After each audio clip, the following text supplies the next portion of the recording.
Hello guys, we're back with a new battery.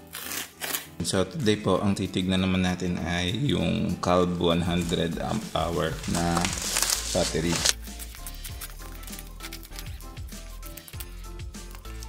So ayan po, maganda yung pagkakapack ng ating battery. Maraming palagay na bubble wrap.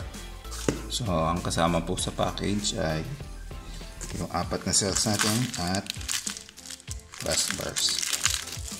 Check natin kung tama yung size. Okay na.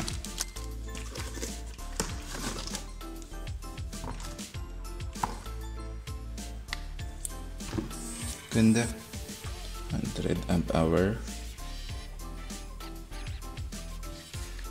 So initial impression po natin sa mga cells ay maganda. Kasi wala akong makikita ang sign ng pag-bloat. Ang napansin ko lang, makita niyo yung blue, may thread locker. So lahat sila. So katulad ng iba, sinasabi nila na ito daw ay mga old stock unused batteries. Pero bakit siya may thread locker? Nilalagay lang yan kapag kinabitan mo ng tornilyo at nilalagay nila para hindi matanggal pag nagva-vibrate. Saan ba ang mga application na may vibration? Sa sasakyan. So gamit na nga kaya to? Tama pa kaya ang capacity? Malalaman po natin yan after nating i-test. So ayan po, tapos na po yung capacity testing nitong dalawang cell. At ito pong parehong cell, ang naabot po nilang capacity ay 104 amp hour. So sobra po siya sa 100 amp hour. Napakaganda po. At iniwan ko na po siya ng almost 3 days siguro or 4 days. At yung voltage ng cell, hindi man lang bumaba. Tingnan nyo, 3.5 pa rin.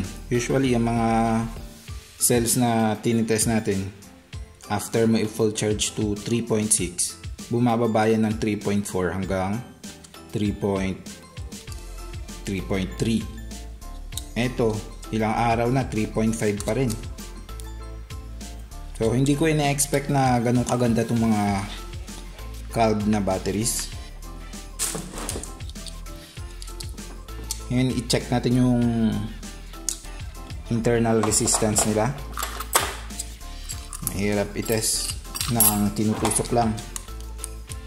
Kung ganyan, tingnan natin. Pag tinusok lang natin, medyo mataas yung nakukuha natin. 4 milliohms, 1 milliohm yung pinakamababa na nakuha ko. Try kong kabitan muna ng bus bars. Kasi ang sabi dun sa listing ng battery na to ay nasa 0.7 or 0.8 milliohms dapat. Pero bakit mataas yung nakukuha natin?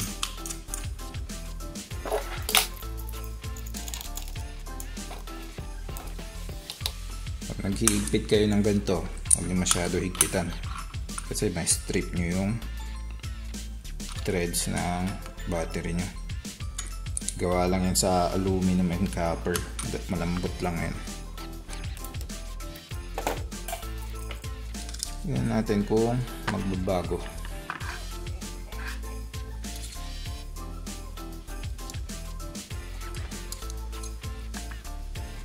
Oh, yun. So 0.5. Kinabahan ako. Bakit ang taas na nakukuha ko kapag tinutusok lang. Pero kapag ganyan ang ginawa nyo, mas maganda yung connection talaga. 0.5 milliohm yung nakuha natin. So way below dun sa naka-advertise 0.7 or 0.8. Ito 0.5 ang nakuha natin. So maganda talaga yung mga cells nila.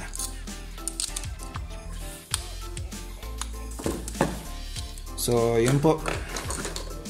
Guys, hindi na natin papatagalin yung video kasi yung capacity lang naman talaga ang gusto natin makita. Malamang yung performance nito kapag kinabit nyo na sa inverter ay maganda rin kasi mababa naman yung internal resistance niya.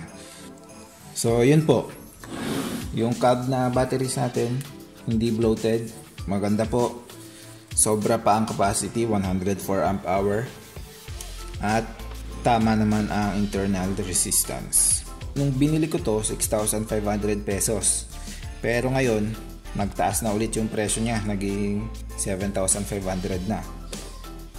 Pero kung meron naman kayong budget ay napaka ganda po ng battery na to. Yun lang pala, I don't think na brand nyo tong battery, pero kahit gamit naman na ay ayos pa rin yung kanilang performance. So yan po, kita-kita na lang po tayo ulit sa susunod nating video. Bye! Before I forget, shoutout po pala kay Sir Romano Marcos. Sa mga gusto po magpa-shoutout, leave lang po kayo ng comment below. Bye!